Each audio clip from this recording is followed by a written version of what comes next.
Hello, welcome to Tech Support with Mr. Stahl. Today's topic, Gmail, and specifically labels and filtering. Alright, so you're a busy person, you get lots of emails. Maybe you've got 10 unread emails.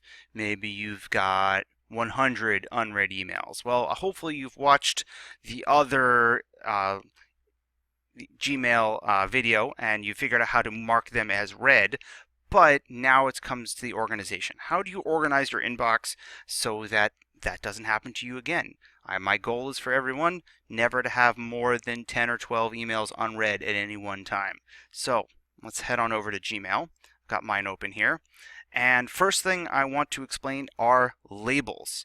Now, on the left-hand side of your screen at the top, you've got the inbox link, and then starred, sent mail, and then under that, you're going to start getting a lot of, you have a couple labels probably. Now, I have a lot of labels. I like to do a lot of organizing. You can see I have an attendance label. I have labels that have to do with emails I send to parents. I have labels for emails that I send to students. If I click on more labels, you see what I do here? More labels, then I can get all mail, spam, trash, and some other things. So you can see I've got lots of labels because what good is an email if I can't find it again? So I'm going to walk you through how to create a label. It starts with an email. So here's an email. This is from Mrs. Salucci. Thank you, Mrs. Salucci, for sending it to me. And once you select that email, you'll notice some new options show up here. So look, I deselect it. All I get is this. That doesn't help. Oh, mark all as read. You could do that. But if you pick this one, just pick an email. This is the labels tab, and this is the move to. All right. So move would archive it, put it away, but you'd still be able to access it. Labels will attach a label to it. So if I wanted to, I'll click that, and now see here's the list of labels. I know it's a lot, right? But I could create a new one. I'll make a Salucci label. So type it in. If I wanted to nest it, so let's say I wanted to make a sub label, like I have an 8th grade label. I could then make an 8th grade label that included, but not everything, but only some emails from Mrs. Salucci, and I could make a Salucci label. So there it is. Now I've got 8th grade Salucci label, which is great, right? Okay, but now here comes the powerful stuff. What do you do with the labels? Well, you're getting emails every day from every teacher who has a Google Classroom for you. So let's think about it. You get 3 emails a day from myself, Mrs. Kane, and Mr. Ween, and then that's 15 emails a week. That's a whole lot of stuff. So let's talk about organizing. All right. First step is to, again, check one email. So I'm going to do it from Mrs. Salucci. If you're in your inbox, you can probably do it from an email from me or from Mr. Ween or from Mrs. Kane.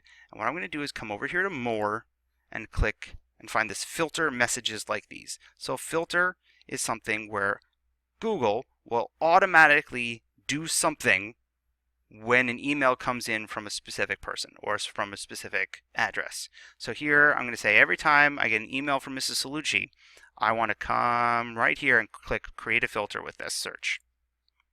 All right, so filter, and usually what I do is I apply a label.